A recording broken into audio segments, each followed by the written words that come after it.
नमस्ते प्यारे बच्चों, कैसे हैं आप? मैं आशा करती हूँ कि आप सब बहुत अच्छे होंगे। बच्चों, आज हम इस वीडियो में क्रिया से संबंधित कुछ महत्वपूर्ण प्रश्न पढ़ने जा रहे हैं, जो कि आपकी सैनिक स्कूल की प्रवेश परीक्षा के लिए अत्यधिक महत्वपूर्ण साबित होने वाले हैं। तो चलिए बच्चों, वीडियो प्रारंभ करते हैं।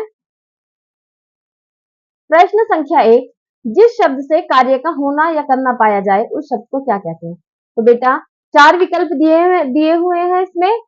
क संज्ञा, ख सर्वनाम, ग क्रिया और घ क्रिया विशेषण। तो जो आपका सही उत्तर है बेटा, वो है क्रिया। जिस शब्द से कार्य का होना या करना पाया जाए, उस शब्द को हम क्रिया कहते हैं। प्रश्न संख्या 2, चिड़िया आकाश में उड़ रही है। इस वाक्य में उड़ रही है क्रिया किस प्रकार की है? तो बेटा, चिड़िया आकाश में उड़ रही है। मैंने आपको क्या बताया था? मैंने बताया था कि जब कार्य का कर्म का जो असर होता है वो सीधा कर्ता पर होता है तो अकर्मक क्रिया, और जब कार्य का असर कर्म पर होता है तो सकर्मक क्रिया। तो देखिए, चिड़िया आकाश में उड़ रही है, ठीक है। यदि हम इसमें क्वेश्चन करते हैं कि चिड़िया आकाश में क्या उड़ रही है, तो हमें क्या का उत्तर नहीं मिलता है। तो उड़ने का सीधा असर किस पे हो रहा है? चिड़िया पे हो रहा है। यानी कि चिड़िया उड़ रही है, अपने पंख चला रही है, वो थक रही है या वो खुश हो रही है ऊपर आसमान में जाते हुए, सारा असर किस पे हो रहा है? चिड़िया पर हो रहा है। तो ये कौन सी क्रिया है बेटा? अकर्मक क्रिया।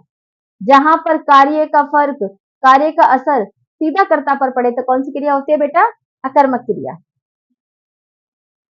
चलिए प्रश्न संख्या 3, क्रिया के मूल रूप को क्या कहते हैं? तो बेटा, 4 विकल्प दिए हुए हैं इसमें। क क्रिया विशेषण, ख कारक, ग धातु और घ इनमें से कोई नहीं। तो बेटा, हम क्रिया के मूल रूप को कहते हैं धातु। ग विकल्प आपका बिल्कुल सही है, ये आप रट लीजिए। क्रिया के मूल रूप को क्या कहते हैं? धातु। प्रश्न संख्या 4, बच्चा दूध पीता है। इस वाक्य में पीता क्रिया किस प्रकार की है? 4 विकल्प है। क अकर्मक क्रिया, ख सकर्मक क्रिया, ग द्विकर्मक क्रिया और घ सहायक क्रिया। तो बेटा, बच्चा दूध पीता है। अब बच्चा क्या पीता है? देखिए, क्या क्या पीता है बच्चा? आंसर मिला दूध। और जब बच्चा दूध पी रहा है, क्या का आंसर मिल रहा है? तो यानी कि कौन सी क्रिया? सकर्मक क्रिया। आपका ख विकल्प बिल्कुल सही है। प्रश्न संख्या 5, घोड़ा मैदान में दौड़ता है। इस वाक्य में दौड़ता क्रिया किस प्रकार की है? तो बेटा, मैंने आपको क्या बताया था? जब कार्य का असर सीधा कर्ता पर पड़े, किसी और पर ना पड़े तो अकर्मक क्रिया। और देखिए, घोड़ा मैदान में दौड़ रहा है।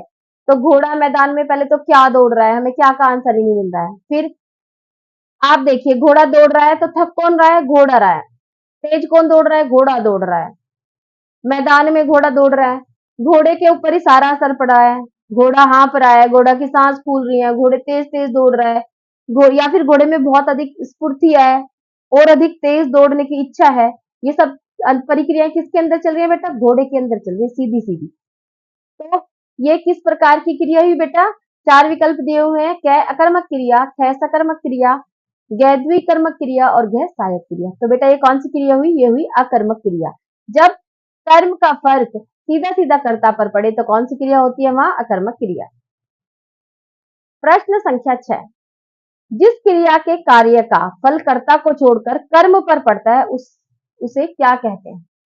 तो 4 विकल्प है बेटा। क अकर्मक क्रिया, ख सकर्मक क्रिया, ग द्विकर्मक क्रिया और घ इसमें से कोई नहीं।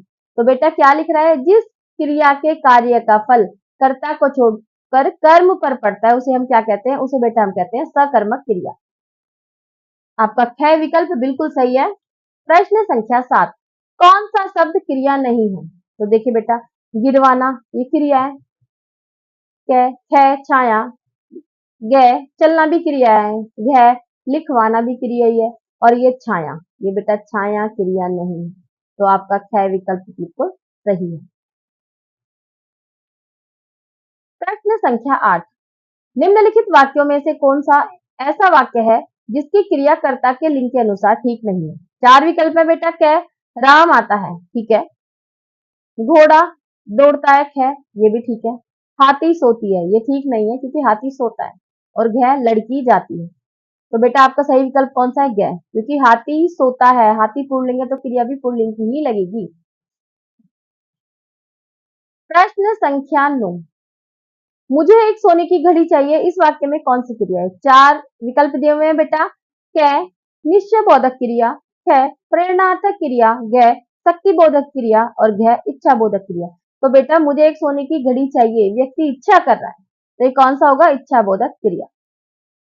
आपका घ विकल्प बिल्कुल सही है।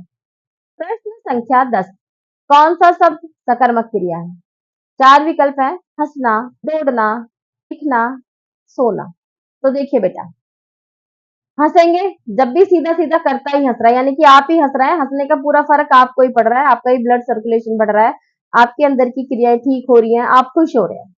दौड़ रहे हैं तब भी इसमें आप ही थक रहे हैं, आप ही हाँफ रहे हैं, आपके पैर दुख रहे हैं, या फिर आपको दौड़ने से आपके मन में बड़ी इच्छा पैदा हो रही है कि मुझे फर्स्ट आना है, जो कुछ हो रहा है सब आपके अंदर ही हो रहा है, यानी कि ये भी कौन सी क्रिया है?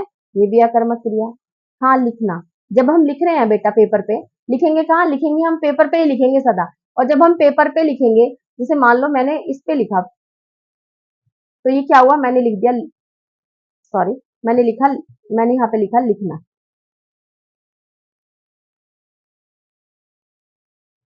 तो बेटा देखिए, ये इतनी जगह क्या हुई? इतनी जगह ये लिखने से घिर गई, यानी कि इस जितनी भी ये आपके सामने स्लाइड है, इसमें से ये इतनी जगह लिखने वाली घिर गई, यानी कि स्लाइड पे असर पड़ा। मैंने लिखा तो लिखा कहाँ गया? सामने वाली स्लाइड पर लिखा गया, आपके ऊपर नहीं लिखा गया, यानी कि असर कहाँ पड़ा? किस पर पड़ा? सामने स्लाइड पर पड़ा। ऐसे जब आप लिखोगे तो असर कहाँ पड़ेगा? पेपर पर पड़ेगा। आप पेपर पर लिखोगे तो पेपर भरा जाएगा, पेपर की लाइनें भरेंगी। आप लिख रहे हो तो पेपर की लाइन भर रही है, और जब हमारे करने का असर किसी और चीज पर पड़े, यानी कि कर्म पड़े, कर्म पर पड़े, तो वो कौन सी क्रिया होती है? सकर्मक क्रिया। और जब हम लिख रहे हैं तो असर कहाँ हो रहा है बेटा?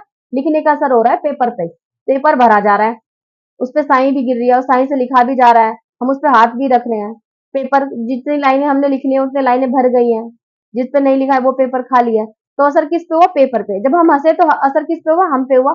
दौड़े जब भी असर हम पे हुआ। सोना, जब हम सोए जब भी असर हम पर हुआ। तो कौन सी हुई सकर्मक क्रिया बेटा? लिखना। जब असर कर्म पर पड़े तो कौन सी क्रिया होगी? सकर्मक, यानी कि कर्म के साथ। प्रश्न संख्या 11, कर्म की दृष्टि से क्रिया के कौन से भेद होते हैं? तो कर्म की दृष्टि से 4 विकल्प दिए हुए हैं बेटा इसमें। नंबर क अकर्मक और सकर्मक, है एक कर्मक और द्विकर्मक, ग संयुक्त, प्रेरणार्थक, नाम धातु, पूर्वकालिक और ग इसमें से कोई नहीं।